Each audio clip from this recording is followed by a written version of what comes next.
नमस्कार, आप देख रहे हैं न्यूज़ 18 बिहार झारखंड। मैं हूं आपके साथ रुचिका राज। चलिए एक बार फिर से विदेश की खबर को लेकर के हम आपके सामने हाजिर हुए हैं।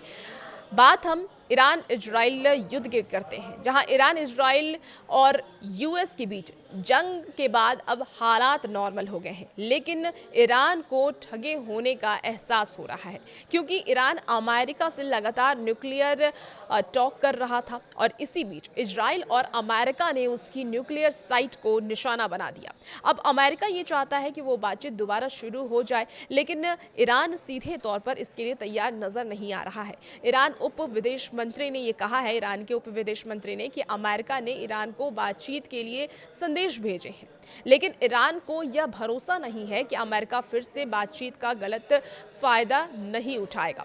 ईरान ने किसी देश पर हमला नहीं किया था। विदेश मंत्री ने यह भी कहा है कि ईरान ने पिछले 200 सालों में कभी किसी देश पर हमला नहीं किया, लेकिन उसे पता है कि हमलों का जवाब दिया जाता है और कैसे जवाब देना है। अब फैसला अमेरिका और उसके सहयोगियों को करना है कि क्या वो सम्मान से बात करना चाहते हैं या टकराव से। जो अमेरिका ने किया वो माफ नहीं किया जा सकता और ईरान के अधिकारों का खुला उल्लंघन था ये। उन्होंने ये भी कहा कि ईरान ने हमेशा कूटनीतिक का रास्ता अपनाया है, चाहे युद्ध हो या शांति का समय, लेकिन सही माहौल होना जरूरी है और दूसरा पक्ष ईरान का भरोसा जीतने में सक्षम होना चाहिए।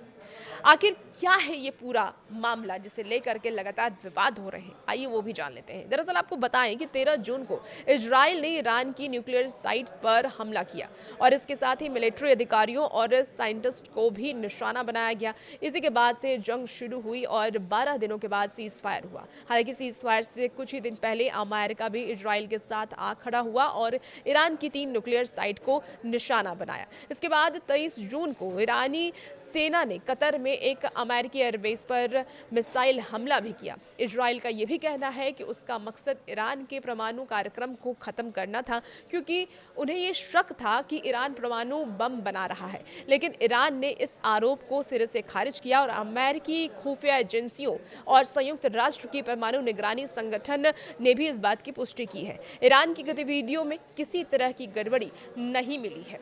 विदेश मंत्री ने यह भी कहा है कि हमें बातचीत के लिए संदेश मिल रहे हैं, लेकिन अमेरिका को ईरान और अंतर्राष्ट्रीय समुदाय को भरोसा देना होगा कि वो इन वार्ताओं में यानी बातचीत का गलत फायदा नहीं उठाएगा। उन्होंने ये भी कहा कि अगर जंग से मकसद पूरे नहीं हुए तो अमेरिका को सम्मानजनक और बराबरी के आधार पर बातचीत करनी चाहिए। और भी ऐसी वीडियोस के लिए आप बने रहिए न्यूज़ 18 बिहार झारखंड के साथ।